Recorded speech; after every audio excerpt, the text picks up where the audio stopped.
કેમ છે વિદ્યાર્થી મિત્રો? મજામાં? ચાલો ફરી પાછા જે છે ધોરણ 11 ફિઝિક્સ ચેપ્ટર નંબર 2 જે છે એમાં આપણે આગળ વધીએ છીએ.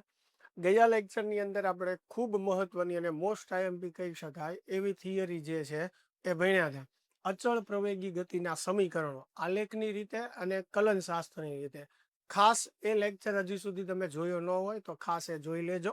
ચાલો હવે ચેપ્ટરમાં આપણે આગળ વધીએ છીએ. તો ચેપ્ટરમાં નાની મોટી થિયરીઓ જે છે એ બાકી છે. તો આ લેક્ચરની અંદર આપણે એ બધા નાના મોટા જે કોન્સેપ્ટ જે છે ખાસ કરીને જેનો ઉપયોગ એમસીક્યુમાં વધારે આવવાનો છે એવા બધા આપણે કોન્સેપ્ટ જોવાના છીએ. એમાંથી સૌથી પહેલું જે છે મુક્ત પતન પામતા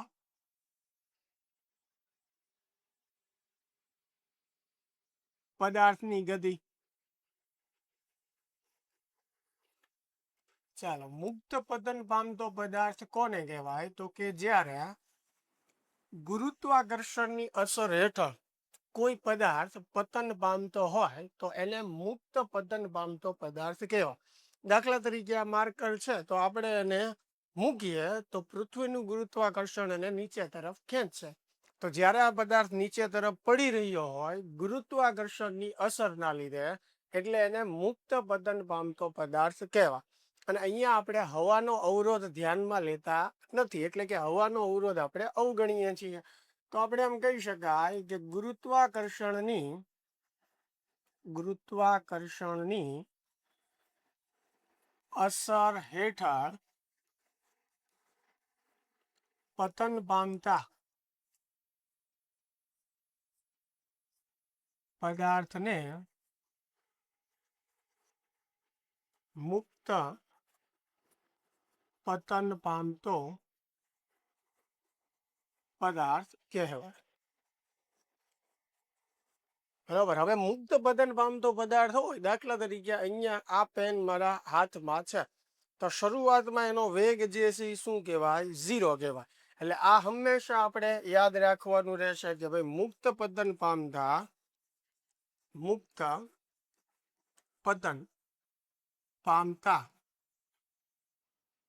પદાર્થનો પ્રારંભિક વેગ હંમેશા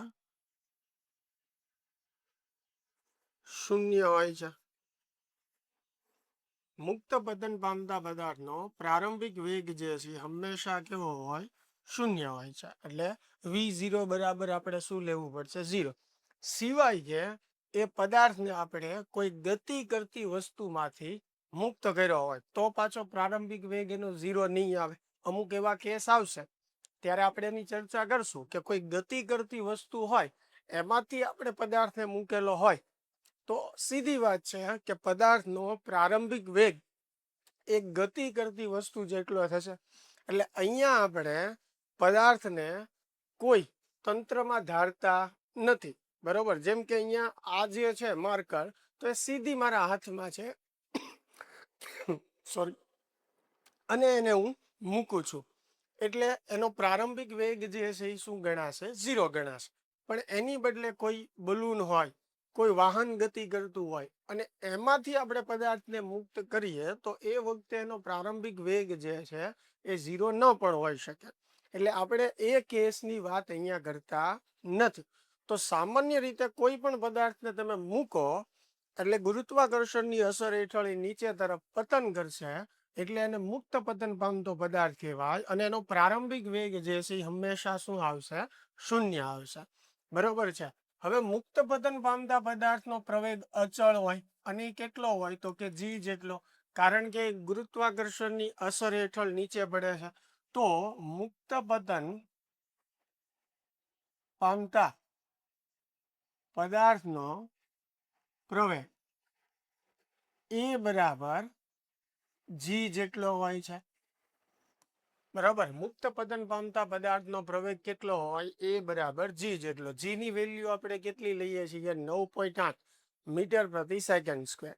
બરોબર છે. ક્યારેક આપણને 10 લેવાનું કીધું હોય, એવી હિન્ટ આપી હોય કે g બરાબર 10 લ્યો તો આપણે 10 લઈ શકીએ. હવે ખાસ ધ્યાન રાખજો, હેતુલક્ષી પ્રશ્નોમાં કે એમસીક્યુમાં આપણને પૂછે કે મુક્ત પતન પામતા પદાર્થનો પ્રવેગ કેટલો હોય છે તો એ બરાબર g જ આવશે. ઘણી વખત તમે ટેક્સ્ટ બુકમાં કે મટીરિયલમાં જોશો કે મુક્ત પતન પામતા પદાર્થ માટે એ બરાબર -g લીધેલું હોય. તો એ શું કામ લીધેલું હોય એની ચર્ચા હમણાં આપણે કરીએ. બાકી સામાન્ય રીતે મુક્ત પતન પામતા પદાર્થ માટે એ બરાબર શું થશે? g થશે. એટલે કે એનો પ્રવેગ અચળ હોય છે અને g જેટલો હોય છે. હવે મુક્ત પતન પામતો પદાર્થ જે છે, મુક્ત પતન પામતા પદાર્થનો વેગ સતત વધતો રહે છે. કોઈ ચોક્કસ સમય બાદ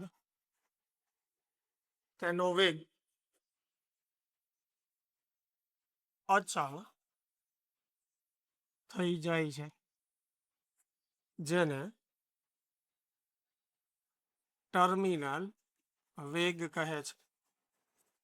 હવે કોઈ પદાર્થને આપણે પડતો મૂકીએ એટલે જેમ એ નીચે પડશે એમ એનો વેગ જે છે વધતો જશે, બરોબર. અને આપણે અનુમાન કરેલું જ હોય. દાખલા તરીકે કોઈ 1 માળની બિલ્ડિંગ ઉપરથી કોઈ વસ્તુને પડતી મૂકો અને 5 માળની બિલ્ડિંગ ઉપરથી કોઈ વસ્તુને પડતી મૂકો, તો જ્યારે જમીન સાથે અથડાય ત્યારે કોની ઇમ્પેક્ટ વધારે હશે? તો કે જે 5 માળ પરથી આપણે પડતો મૂક્યો છે, કારણ કે વધારે ઊંચાઈ છે તો એ વધારે અંતર કાપશે. હવે જેમ પદાર્થ નીચે આવવા માટે વધારે અંતર કાપે એમ એનો વેગ વધતો જશે, બરોબર છે. એટલે વેગ વધતો જશે, પણ એનો અર્થ એવો નથી કે ભાઈ અનંત સમય સુધી વધ્યા જ કરશે. એટલે કે ધારો કે હું પૃથ્વીની બહાર જતો રહું અને ત્યાંથી કોઈ પદાર્થને મૂકી દઉં તો એ પદાર્થ મુક્ત પતન પામતો પામતો પૃથ્વી તરફ નીચે તરફ આવશે, બરોબર. અને સતત એનો વેગ વધ્યા જ કરશે. તો જ્યારે પૃથ્વી ઉપર નીચે જમીન સાથે અથડાય ત્યારે એની અંદર એટલી ગતિ ઉર્જા આવી ગઈ હોય, એક વિસ્ફોટકની જેમ કામ કરે. એટલે સતત વેગ જે છે એનો વધ્યા નથી કરતો, શરૂઆતમાં વધશે. ધ્યાનથી સમજજો જે હું કહું છું કે શરૂઆતમાં એનો વેગ વધશે, પણ એક ચોક્કસ સમય પછી એનો વેગ અચળ થઈ જશે. ત્યારબાદ પછી એનો વેગ વધશે નહીં. હવે એનું કારણ શું છે? તો કે પદાર્થ જ્યારે નીચે પડતો હોય ત્યારે હવાનો અવરોધ ઉપર તરફ લાગતો હોય, એટલે ગતિ અવરોધક બળ ઉપર તરફ લાગતું હોય. તો જ્યારે પદાર્થનું નીચે તરફનું બળ અને ઉપરનું અવરોધક બળ સમાન થાય ત્યારે એનો વેગ અચળ થઈ જશે. અને અચળ વેગને શું કહેવાય? ટર્મિનલ વેગ. એટલે એક વસ્તુ આપણે મગજમાં રાખવાની કે મુક્ત પતન પામતા પદાર્થનો વેગ અનંત સમય સુધી કઈ વધ્યા કરવાનો નથી. એક ચોક્કસ સમય પછી એનો વેગ જે છે અચળ થઈ જાય છે. ત્યારબાદ એનો વેગ જે છે વધતો નથી.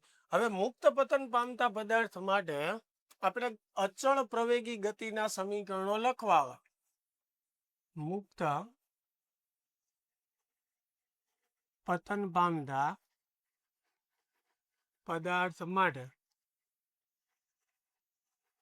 અચળ પ્રવેગી ગતિના સમીકરણ.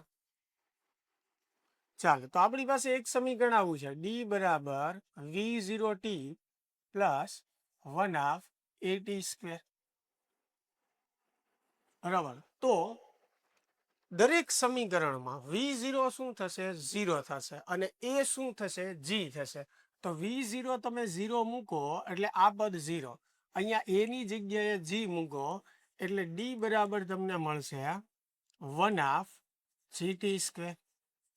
તો મુક્ત પતન પામતા પદાર્થ માટે અંતરનું સૂત્ર સીધું તમે લઈ શકો, d બરાબર 1/gt². બરોબર છે. બીજું સૂત્ર આપણી પાસે આવું છે, v - v0 બરાબર at. તો અહીંયા પણ v0 0 મૂકીએ, a બરાબર g મૂકીએ તો v બરાબર શું થશે? gt થશે.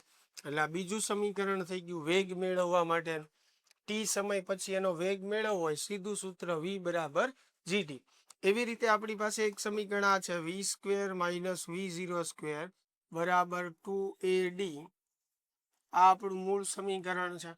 તો આ સમીકરણમાં પણ આપણે v0 0 મૂકી દઈએ, a ની જગ્યાએ g મૂકી દઈએ તો v² બરાબર શું મળશે મને? 2gd મળશે.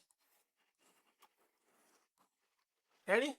તો આ જે છે એ મુક્ત પતન પામતા પદાર્થ માટે અચળ પ્રવેગી ગતિના સમીકરણો થઈ ગયા. એટલે જ્યારે પણ પ્રશ્નમાં એમાં મુક્ત પતન પામતા પદાર્થના કિસ્સાઓ આપેલા હોય ત્યારે સીધા તમે આ સૂત્રનો ઉપયોગ કરી શકો છો. બાકી મૂળ સૂત્ર વાપરીએ તોય જવાબ તો આવી જ જવાનો છે. હવે અહીંયા સમજો, અગાઉ હમણાં મેં તમને વાત કરી કે તમારે ટેક્સ્ટ બુકમાં મટીરિયલમાં ઘણી જગ્યાએ એ બરાબર -g લીધેલું હોય. તો મેં કીધું એમ કે મુક્ત પતન પામતા પદાર્થ માટે એ બરાબર g જ છે. પણ -g ક્યારે લેવામાં આવે? તો કે જ્યારે આપણે દિશા વ્યાખ્યાયિત કરીએ.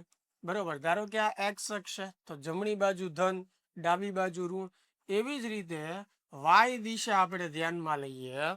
હવે મુક્ત પતન પામતો પદાર્થ એટલે આ શિરોલંબ દિશા થઈ, વાય દિશા થઈ. તો સંદર્ભ બિંદુ જે છે એનાથી ઉપરની દિશા આપણે ધન લઈએ તો નીચે તરફની દિશા જે છે એ શું આવે? ઋણ આવે. તો જ્યારે તમે દિશા લઈને વાત કરતા હો તો મુક્ત પતન પામતો પદાર્થ જે છે નીચે તરફ ગતિ કરે છે. અને જો તમે નીચેની દિશાને ઋણ ધારેલી હોય તો એવા કેસની અંદર આપણે એ બરાબર જે છે એ શું લઈ શકીએ? -g લઈ શકીએ દિશા પ્રમાણે. એટલે અહીંયા ઋણ નિશાની જે આવી છે એ દિશાના આધારે આવી છે કે ભાઈ મુક્ત પતન પામતો પદાર્થ નીચે તરફ ગતિ કરે છે અને નીચેની દિશા તમે ઋણ ધારેલી છે. તો એવા કેસમાં આ ઋણ નિશાની દિશાની છે. તો આ દરેક સૂત્ર જે છે એ શું થશે?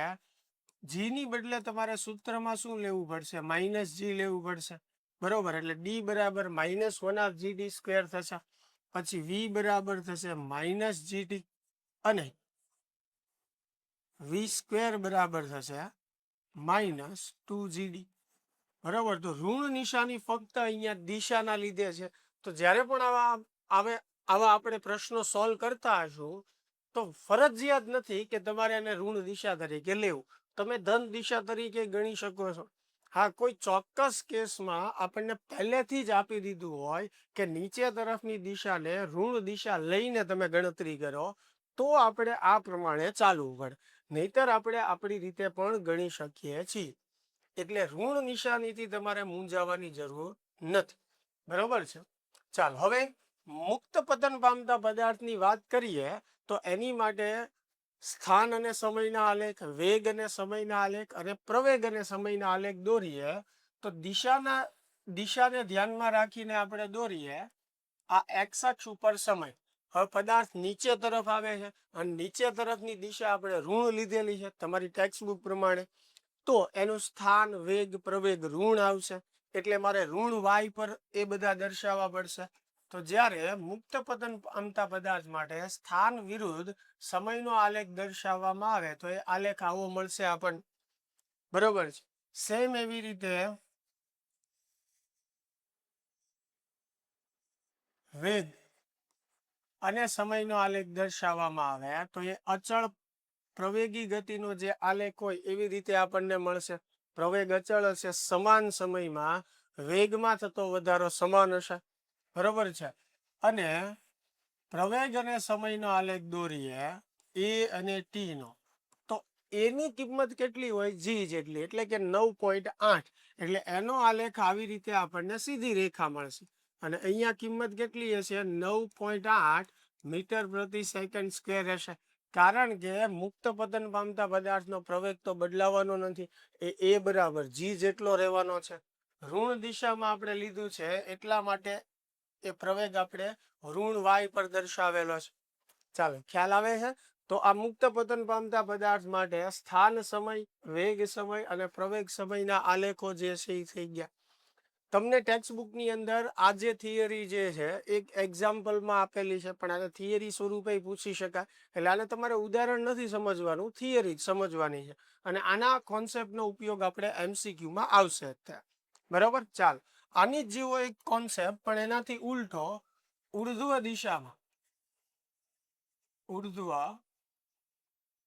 દિશામાં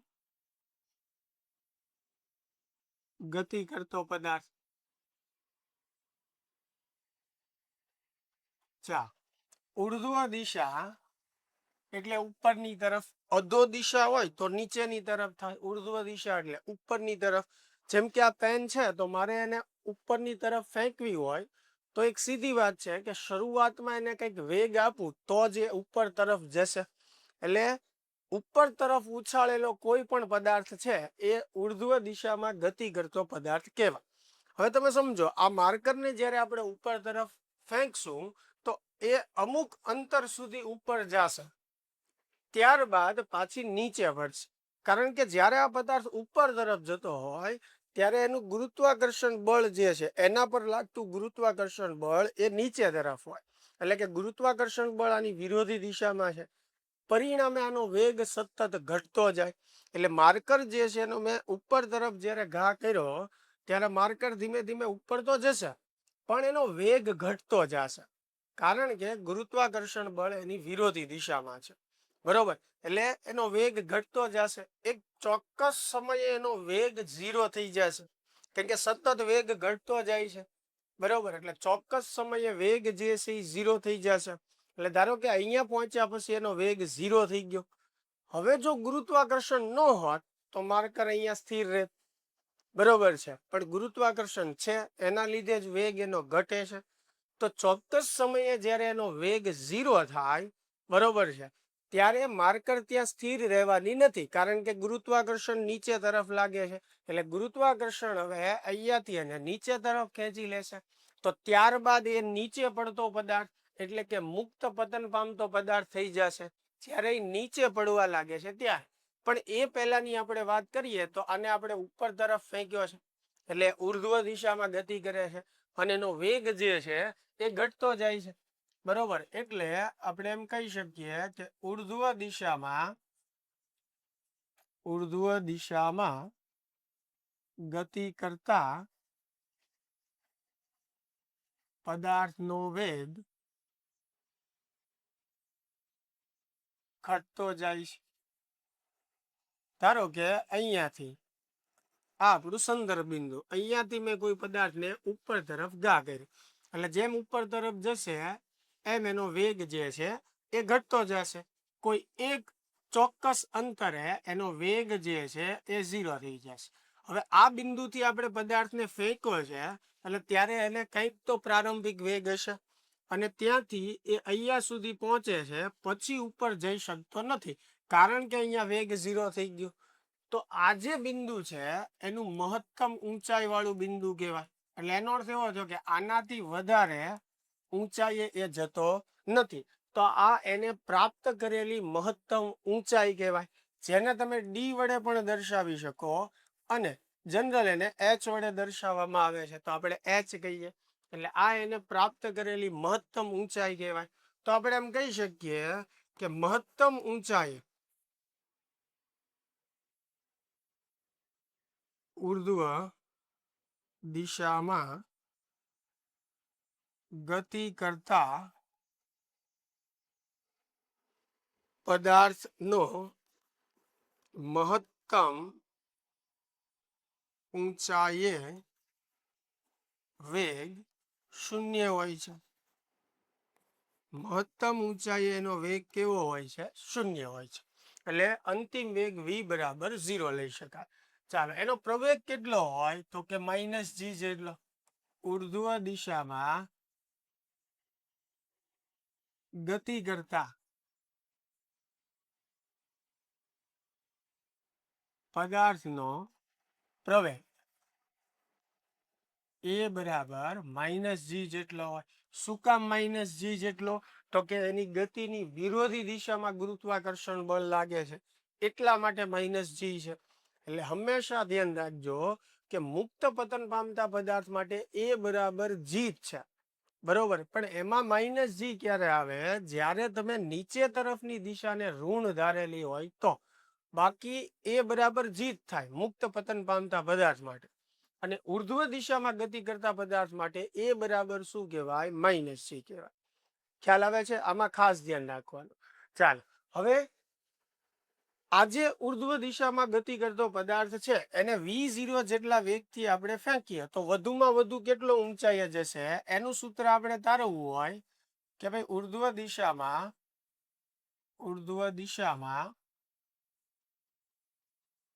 ગતિ કરતા પદાર્થે પ્રાપ્ત કરેલી મહત્તમ ઊંચાઈ. ચાલો તો આપણી પાસે આવું સૂત્ર છે v² - v0² બરાબર 2ad. અચળ પ્રવેગી ગતિ માટે આપણી પાસે આ સમીકરણ છે. હવે એમાં v એટલે અંતિમ વેગ 0, પ્રારંભિક વેગ v0 કહીએ એટલે v0². એની જગ્યાએ આપણે -g મૂકવાનું છે એટલે -g, અને એને કાપેલું જે અંતર છે એને આપણે મહત્તમ ઊંચાઈ નામ આપ્યું છે, જેને h વડે દર્શાવ્યું છે. તો d ની બદલે h સંજ્ઞા મૂકી દઉં.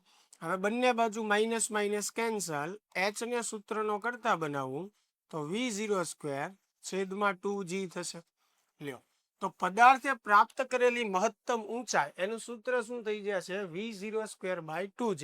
એટલે કે મહત્તમ ઊંચાઈ જે છે એ પ્રારંભિક વેગના વર્ગના સમપ્રમાણમાં, એટલે જેટલો પ્રારંભિક વેગ વધારે હશે એટલી વધારે મહત્તમ ઊંચાઈ સુધી જશે. એક સીધું જ છે, હું આને થોડુંક બળ આપીને ફેંકું તો થોડીક ઉપર જઈને નીચે આવતી રહેશે, પણ વધારે બળ આપીને ફેંકું તો વેગ વધારે હશે, અને જેટલો વેગ વધારે હશે એટલી વધારે ઊંચાઈ પ્રાપ્ત કરશે. બરોબર છે, એટલે આ મહત્તમ ઊંચાઈનું ડાયરેક્ટ સૂત્ર થઈ ગયું. MCQ માં એમાં સીધો આપણે ઉપયોગ કરીશું. એવી જ રીતે એ ઊંચાઈ પ્રાપ્ત કરવા માટે કેટલો સમય લાગે, એટલે કે ઉર્ધ્વ દિશામાં ગતિ કરતા પદાર્થને મહત્તમ ઊંચાઈ પ્રાપ્ત કરવા માટે લાગતો સમય, એટલે કે ત્યાં સુધી પહોંચવા માટે કેટલો સમય લાગશે એ મેળવવા માટે આપણે આ સૂત્ર વાપરીએ v - v0 બરાબર at. આ આપણું મૂળ સૂત્ર છે. બરોબર, તો જ્યારે એ મહત્તમ ઊંચાઈએ પહોંચે ત્યારે વેગ 0 થઈ જાય, અંતિમ વેગ પ્રારંભિક વેગ v0, એની જગ્યાએ -g * t, minus minus cancel, તો t બરાબર શું થશે v0 છેદમાં g. તો આ મહત્તમ ઊંચાઈ પ્રાપ્ત કરવા માટે લાગતા સમયનું સૂત્ર થઈ ગયું. એટલે આ બંને વસ્તુ જો આપણે યાદ રાખી લેશું તો એટલું તમને MCQ ને પ્રશ્નો ગણવામાં વધારે સરળતા રહેશે. ચાલો, આટલી વાત ક્લિયર થાય છે. એની પછી જે છે એક નાનો એવો ટોપિક જે છે વાહનનું સ્ટોપિંગ ડિસ્ટન્સ. ચાલો, વાહનનું સ્ટોપિંગ ડિસ્ટન્સ શું છે, તો કે કોઈ પણ વાહન હોય, બરોબર, એ જ્યારે અમુક વેગથી ગતિ કરતા હોય, હવે અચાનક આપણે એને બ્રેક મારવાનું થાય કોઈ ઘટનાના લીધે, દાખલા તરીકે આગળ જે છે કોઈ ડિવાઈડર આવી જાય છે, અથવા અચાનક કોઈ વ્યક્તિ આડું આવી જાય, તો આપણે વાહનને શું કરીએ છીએ બ્રેક લગાડીએ. પણ બ્રેક લગાડવાથી વાહન ત્યાં ને ત્યાં સીધું સ્થિર થઈ જતું નથી. બ્રેક લગાડ્યા બાદ એ અમુક અંતર કાપીને પછી સ્થિર થશે. તો વાહનને બ્રેક લગાડ્યા બાદ જ્યાં સુધી એ સ્થિર ન થાય ત્યાં સુધી એને જે અંતર કાપ્યું હોય એને કહેવાય સ્ટોપિંગ ડિસ્ટન્સ.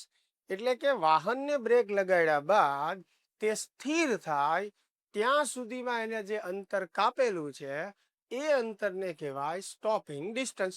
તમે સમજો, ધારો કે આપણે અહીંયા કોઈ વાહન એ છે એને એક ડાયરેક્શનમાં ગતિ કરાવીએ છીએ, ધારો કે અહીંયા બી પોઈન્ટે પહોંચ્યા પછી આપણે બ્રેક મારી, તો બ્રેક મારી એટલે એનો અર્થ એવો નથી ત્યાં વાહન સીધું ઊભું રહી જશે. બ્રેક લગાડ્યા બાદ અમુક અંતર કાપ્યા પછી એ સ્થિર થશે. ધારો કે વાહન અહીંયા સ્થિર થયું, અહીંયાથી આપણે બ્રેક લગાડવાનું શરૂ કર્યું, અહીંયા વાહન સ્થિર થયું, તો આજે અંતર કાપ્યું એને કહેવાય સ્ટોપિંગ ડિસ્ટન્સ. બરોબર, એટલે કે વાહનને બ્રેક લગાડ્યા બાદ તે સ્થિર થાય ત્યાં સુધીમાં એને જે અંતર કાપેલું હોય એને કહેવાય સ્ટોપિંગ ડિસ્ટન્સ.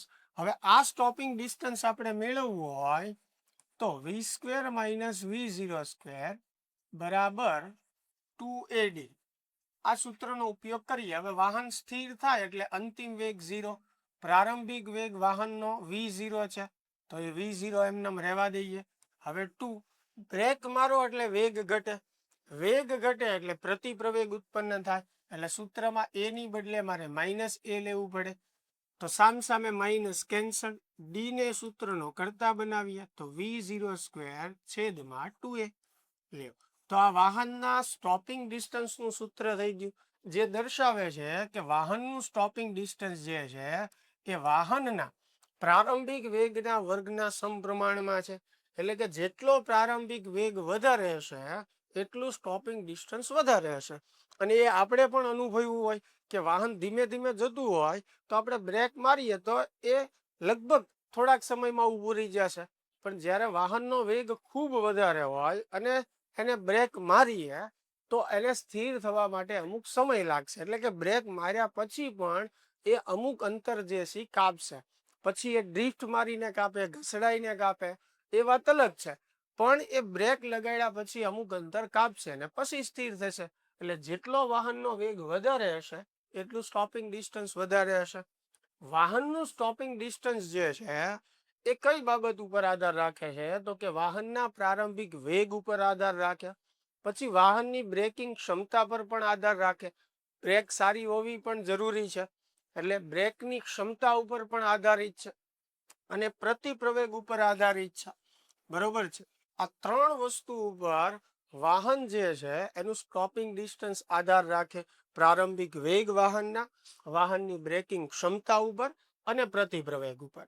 બરોબર. એટલે થિયરી સ્વરૂપે પણ આ પ્રશ્ન પૂછાઈ શકે કે ભાઈ સ્ટોપિંગ ડિસ્ટન્સ એટલે શું, એનું સૂત્ર તારવો અને કઈ કઈ બાબત પર આધાર રાખે છે એ જણાવો. અથવા આ થિયરીમાંથી એક માર્કનો MCQ કે હેતુલક્ષી પ્રશ્નો પણ પૂછાઈ શકે.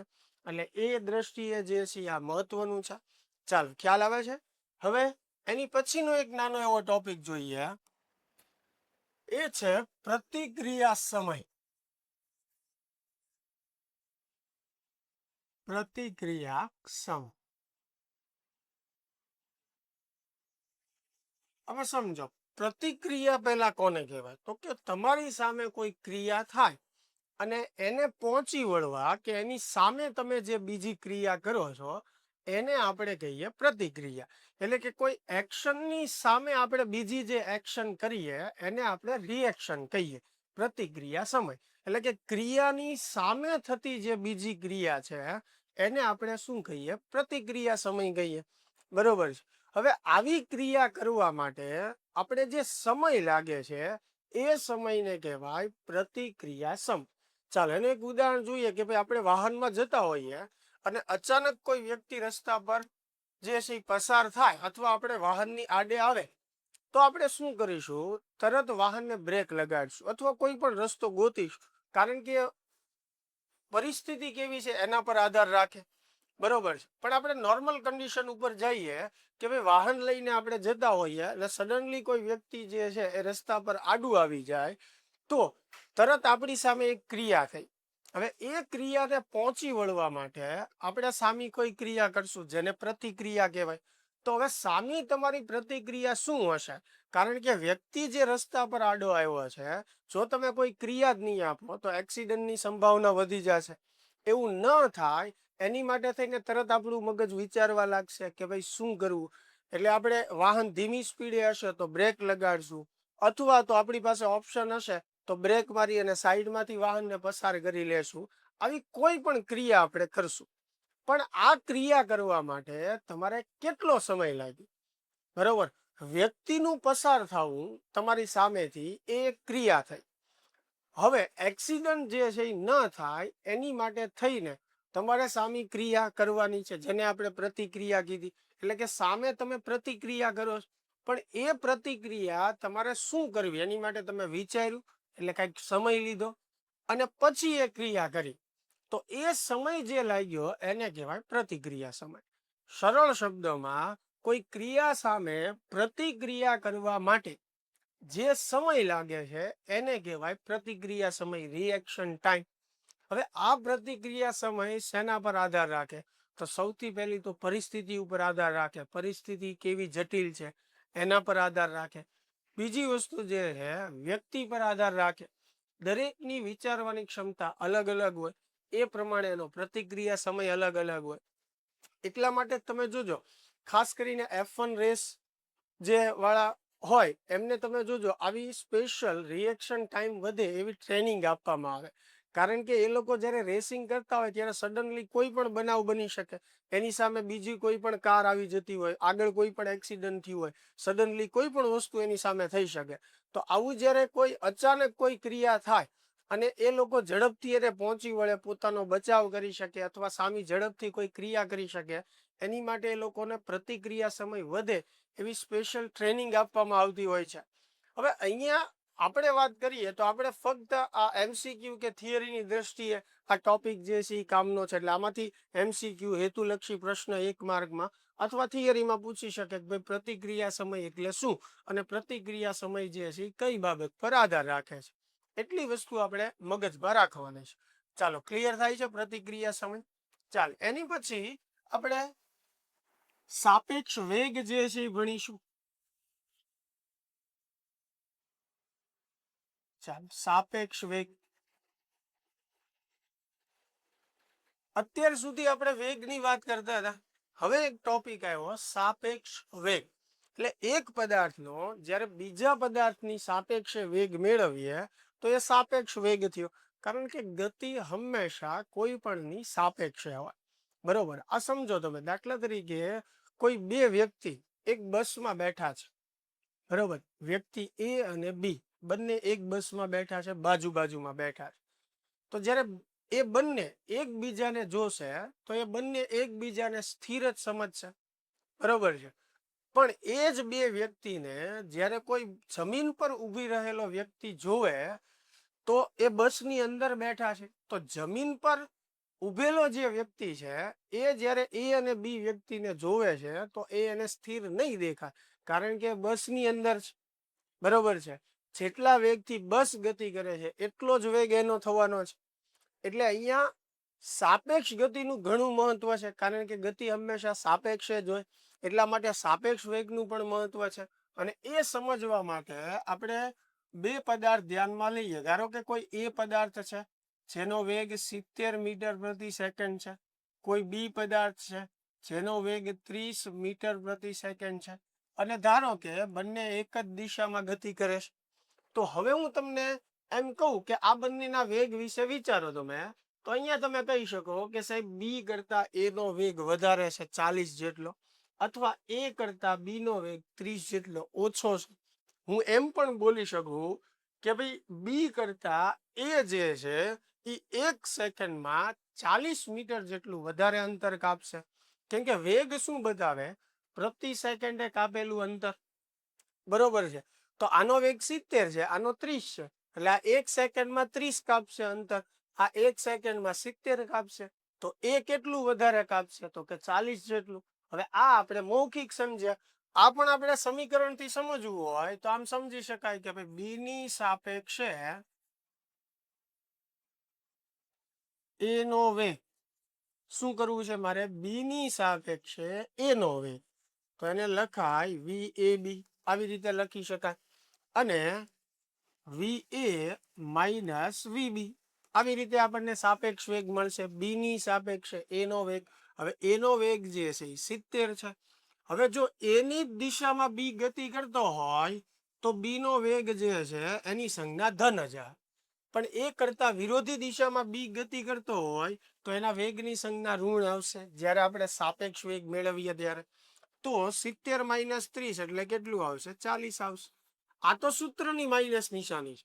હું અહીંયા માઇનસ નિશાની મૂકવાની વાત કરું છું કે જો બી વિરોધી દિશામાં ગતિ કરતો હોય એ કરતા, તો અહીંયા 30 ની બદલે મારે -30 લખવું પડે. પણ અત્યારે તો બંને એક જ દિશામાં ગતિ કરે છે એવું આપણે ધાર્યું છે. તો જુઓ, 40 મીટર પ્રતિ સેકન્ડ આવ્યું. હવે આનો અર્થ શું થયો? જે મેં હમણાં તમને કીધું એમ કે બી કરતા એ જે છે એ પ્રતિ સેકન્ડે 40 જેટલું વધારે અંતર કાપશે. બરોબર. તમે એમ પણ કહી શકો કે ભાઈ બી કરતા એ નો વેગ 40 જેટલો વધારે છે. આ સરળ સમજણ થઈ. હવે એવી જ રીતે મારે એની સાપેક્ષે બી નો વેગ મેળવવો હોય, એની સાપેક્ષે બી નો વેગ, તો એને કહેવાય VBA. એનું સૂત્ર શું થશે? VB માઇનસ VA થશે. તો VB કેટલું છે? 30 માઇનસ VA કેટલું છે? 70. બંને એક જ દિશામાં ગતિ કરે છે એટલે વેગની સંજ્ઞા ધન જ આવવાની હોય. 30 માઇનસ 70 એટલે કેટલું થશે?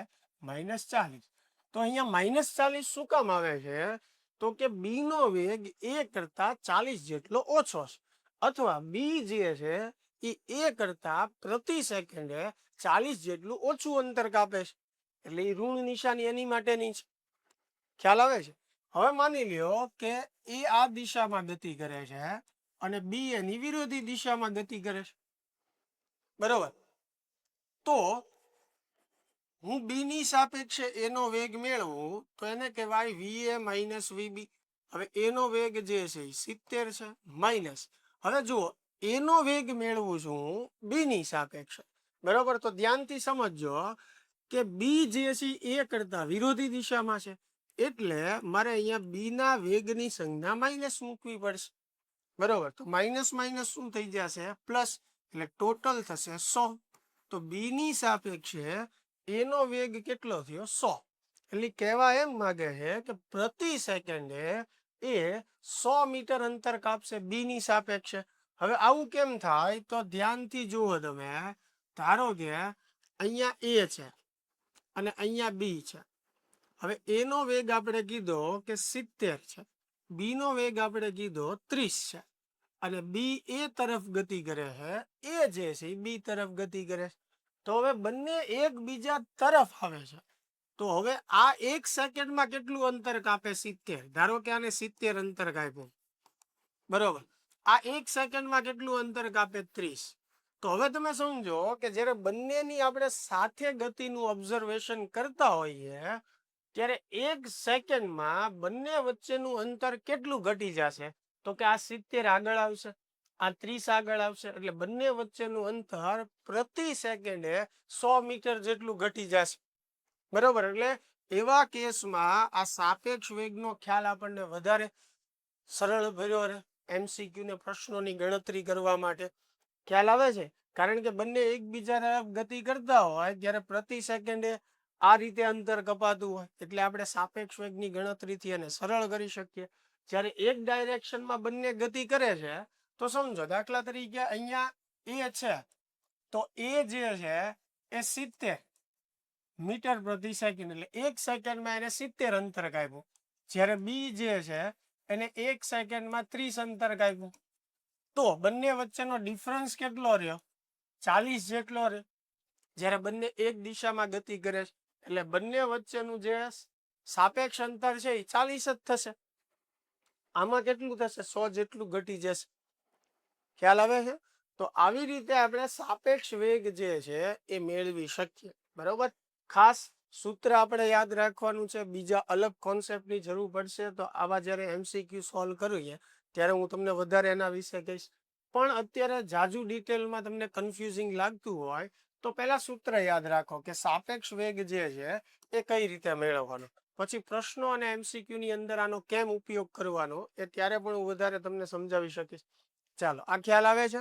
હવે એની પછી જે છે સાપેક્ષ સ્થાનાંતર.